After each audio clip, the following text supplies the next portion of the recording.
Welcome to another episode of BubblegumConnects, where we connect with artists, innovators, musicians, authors, and most importantly, we connect with you. Today we're speaking to multidisciplinary artist Ayanfe. Welcome to the show. Did I say it right? You're close. It's Ayanfe still. Yeah. So tell us a little bit about your background. You're from Nigeria. You're our first international artist on the show. So just tell us a little bit about your background, how you grew up.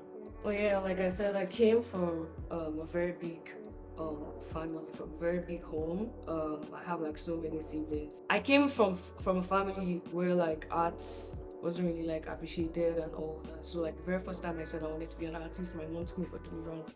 So like it's basically for me, it's basically like I had to fight for what I want. I had to like prove a point.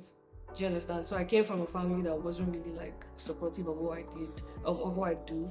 But eventually, based on like how I've been able to like push myself and show myself to them, they've come to accept me. Yeah. So like that's like the long and short of it, to be honest. And then how has Lagos and Nigeria sort of influenced the art that you make and sort of your medium of painting and that sort of?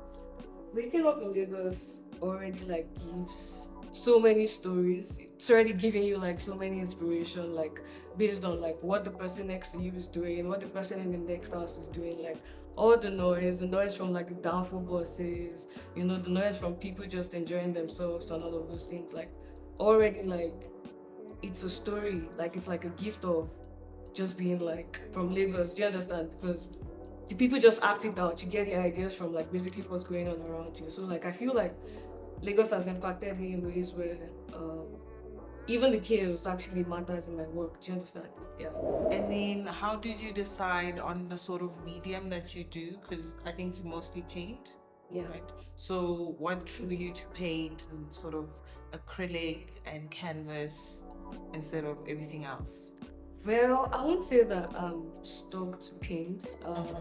I see myself as a very experimental artist. I let the message that I'm trying to like speak, the message I'm trying to pass across, I let it like determine the medium I'm going to use. If it's going to be like paint, if it's going to be sound, if it's going to be sculpture, like I let like the story I have to like see, I let it determine like the medium, how I would want to like yeah, like it's not really just paint. I like to play around different, but most of the works you've seen here are definitely like painting works. What inspires your work, sort of, besides coming from Lagos and Nigeria? Yeah, I'm inspired by a lot of things, to be honest. Self-image, that's like my background, who I see myself as, who I want to be. Do you understand? And then aside that, like I'm inspired by collective history. I like to go back in time to like see what the ones who came before us were doing, know what happened, so and so, yeah. Do you understand? So like I like to document stuff like that. So I pick my inspiration mostly from like collective history, and then also music. The music I hear like also impacts like what I create. So yeah, these are the things I can say that inspire kind of work that I do. I think it's mostly just self-image, yeah, and trying to like imagine the things I could be and imagine the things I wouldn't be. Do you understand? It's a long thing, like you have to break it down to, yeah. What's at the essence of art for you? Like, why is Ayanfe an artist and not like a teacher or a bus driver, Yeah. When was the first time that you painted something or drew something and you said, this is what I want to do for the rest of my life? I mean, the very point where I decided that I wanted to be an artist, I think it was just when I was about getting into the university. Like I said earlier, like when I had to prove myself to my parents, tell them I want to do this, and then going for deliverance and all that. I've seen myself as an artist ever since that point where I really stood against my parents. Like, like this is really what I want to do, irrespective of what comes out of it. I make money, I don't, right? That was like that's like one of the things that actually like made me know that yeah, like this is what I want to do for life. Then also like I don't see myself really interested in other things. Like I don't see myself really interested in other things. This is my own language. It's like how I communicate to the world. It's how I communicate to myself. I communicate to the people next to me. Do you understand? So like in as much as it's my language, it's my escape, I don't think there's any other way I would like to like, or that I would like to function in aside like being an artist. Yeah. How do you want the world to experience your art? Okay. And do you want to leave an impact through your art? Yeah, of course, I want to leave an impact through my arts. I mean, I feel like it's what's the whole essence of actually creating when you're not able to like leave something, whether good or bad, right? What themes are you trying to tell through your paintings and through your work? Yeah, I don't have a specific message for people. Do you understand? I always want people to just pick whatever it is, like find themselves in my work and then pick whatever it is they're able to pick. But most times, when it comes to like personal paintings, where I'm trying to like explain like things to people in terms of like my journey on folklore, for example, I try to educate people on like culture. Yeah, I try to educate people on culture most of the time. Yeah. So you're in South Africa currently for residency. How's that going? How do you feel about South Africa? The food, the weather, the people. How's it been? I've actually met a lot of amazing people in South Africa so far. I've met like Jabulo, Tamani, Boipelo, Jesus. Like they've really like shown me places that I actually want to like see in SA. They've taken me to go eat. I've had like the Butong, I've had Kota, I've had yeah. Do you understand? So like I've really met like very kind people. I've met amazing artists. I've met just people who are interested in like connecting, understanding, like value exchange basically. Do you understand? So yeah, it's been great so far. South Africa has been very open to me. Yeah. How was the Kota? It was really nice. Although I didn't, I just had a bite and then I left the rest. I forgot Was it overwhelming? It was like this. Uh-huh. Yeah. I couldn't finish. And the biltong? The biltong was nice. So it's just like suya. Suya? Yeah, in Nigeria we have this beef jerky type thing. It's Okay. called suya, yeah. You're finding the atmosphere of the country good compared to like Lagos? How's it different? Well, before I came here I was told to be scared.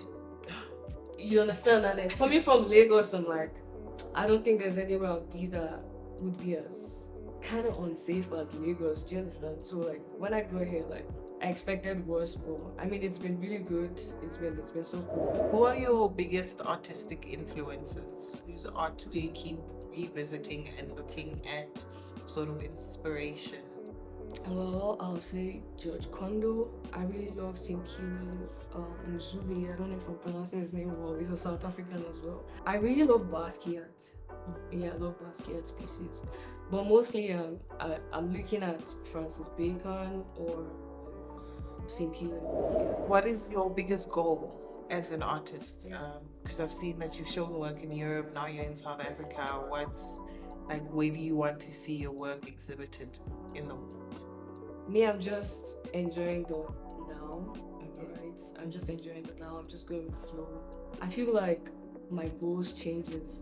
Do you understand? So like I can't say right now like what the biggest goal for art is for me. Sometimes it's just self-satisfaction. Sometimes it's to help improve like my own self-esteem and all of that. Sometimes it's just something different. Do you understand?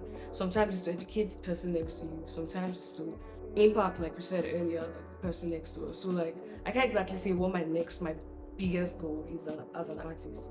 Most of it I feel like I just want to educate people of my existence and of the time where I existed, like just document like my experience on this earth and like be able to like teach the person next to me. Do you understand? Yeah. You also dabble with photography, right? Yeah, I do. So what's the inspiration behind that? What do you shoot and why did you go into photography? Well, why I went into photography is because like there's some things that, like I said, it goes down to the old medium thing now. Like if I feel like the message I'm trying to pass across requires me to paint, then I paint. If the message needs me to take a picture, if it's just an idea or just something I've seen and I need to like immediately like document it, then I have to use photography. So like that's like the why I do photography. And then also like I've experienced like the fashion photography. I've also like taken part in like documentary, but mostly I do fashion and documentary. I've also done conceptual as well. Yeah, but mostly documentary and fashion. For parents out there who have a child who's like, Mom, I want to be an artist, I want to paint, I want to be a photographer, whatever, what advice would you give them since your family was initially reluctant? Just let the kid paint. Let the child paint. Yeah, like let the child paint. Painting in the sense, like, doesn't necessarily have to do with like a paint and a brush. Like, let the child paint could also be let the child do whatever the child wants to do. Do you understand? Like, believe in your child, trust in them. They won't wrong you. Of course, like they won't wrong you. So just let the child paint, let the child be free, let the child express, let the child figure out what it is they want to do. If he's a guy, if he wants to pick pink, let him pick pink. If it's a girl who wants blue, let her pick. Just let the child be whoever it is they want to be. And also, like, to people who are out there who like look up to me and all that, I feel like no one else can believe in you unless you believe in yourself. So you have to do the very first assignment, believe in yourself, and then be careful of like the choices you make as well. Like, I don't know why people both of them together, but yeah, that's it. What have been some like career highlights and some like low places that you've had to overcome to be where you are today? Let me start with the very low places. I think the very low places I've been to would be like fighting with myself, not believing that I am enough. That always deals with like how I create. It slows me down. It makes me feel like maybe I'm actually not an artist. And then the career highlights would be, I feel like I've had like several ones at several stages, but like the very first one I would say would be when I was like an assistant curator for a project with voice NFT, and how like I got selected was very, very interesting. I had like an exhibition. It was a group exhibition, and the gallery I was working with at the time had lodged artists in a space. So I just saw it as an opportunity that, okay, yeah, like let me get artists to collaborate, work together and all that. So I anchored that. I got artists because it's not easy to find like so many artists one time and then get them to like collaborate. Like, most artists are just locked up in their studios doing them, do you understand? So before we actually gathered together and stuff, so like I was able to like gather that and like get artists to collaborate on pieces, and then from there I think the voice NFT people saw like my skill in leadership, and it just gave me that job to curate a project. So like I feel like that's like my career highlights, bringing like the grant I got with voice NFT, and then bringing people together, bringing artists together to collaborate. With those low moments where you're doubting yourself as an artist, how do you overcome it? Well, so I realized that the best way for me to overcome it is by talking to myself. I feel like I am my number one critic, and I'm also my number one creative person.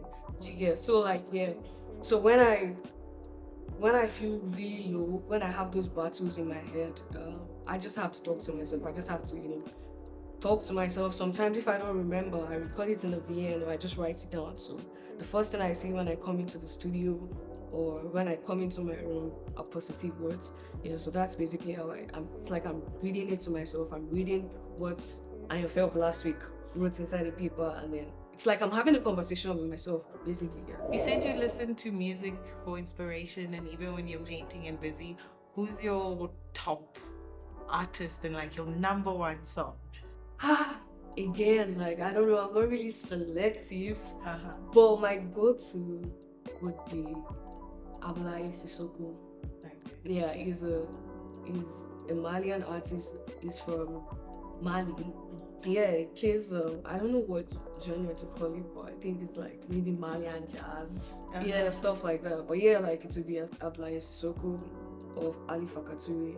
And then I'm currently exploring electronic music while I'm working. Usually I'll just play jazz, or I'll play maybe like old school music or reggae.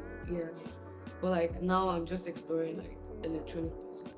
Have you listened to some Amapiano? Sounds like him. No, that's weird. Okay, wait, no. Like all the car rides, most of the car rides, like the Ubers I take here, they always like play Amapiano. But I've never had to like play by myself. Yeah. All right. What do you think of it? I've always enjoyed Amapiano. Amapiano is that song that just gets you like, Going, tapping your feet. yeah. Do you understand? Even when you don't want to, it's like a virus. Sorry, like a good virus. Yeah, so like, yeah, I love Amapiano. I feel like I had a lot of Amapiano, even in Lagos where I'm coming from. I'm assuming that that's one of the reasons why I've actually jammed in myself, because maybe I got too much of it and now I'm like, okay, you know what? Enough, yeah. Yeah, exactly. Yeah. Thank you so much for speaking to us today and for sharing your journey with us.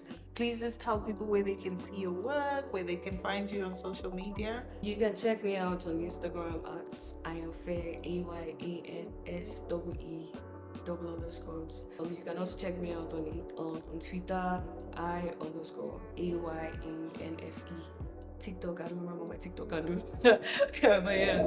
Thank you for joining us for another episode of Bubblegum Connects. Please don't forget to like, share, subscribe, and we'll see you next time.